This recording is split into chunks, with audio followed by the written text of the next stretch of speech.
class, it's quiz time. So it's time to find out how much you remember from our lesson here on convection currents. So let's take a look.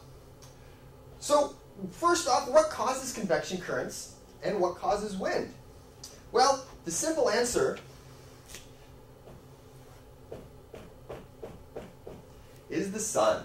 The sun shining down, heating up the earth, and heating it unevenly is responsible for convection currents. So just like we see in this picture here, remember, parts of the earth get heated up more so than other areas, and so that air above it also gets heated up and then begins to rise. That cold air then, that's more dense, moves over from an area of high concentration to an area of low concentration where there's more room, and we have wind as a result.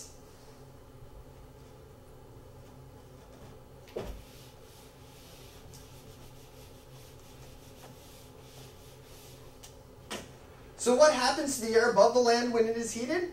As we just saw, that air begins to get warm, and as we know, just like a hot air balloon, when things get heated up, they get more movement, more energy, they become less dense, and they begin to rise.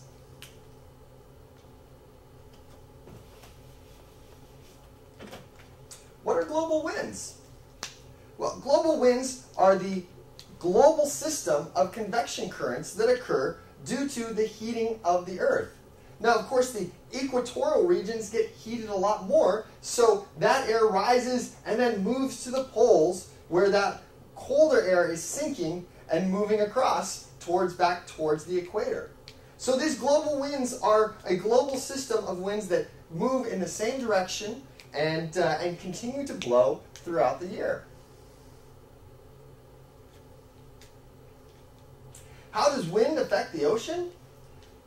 Well, just like we have our convection currents in the air that's causing the wind to blow across the surface of the ocean, that's causing is ocean surface currents. And that circulates the water in the ocean all throughout the globe. And along with it, that circulates heat and cold air as well.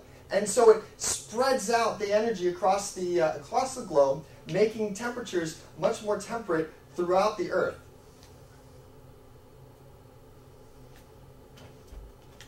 And finally, what are some examples of convection currents besides wind?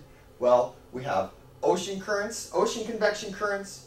We have our lava lamp that has convection currents. We have convection currents inside the earth underneath the crust in the mantle.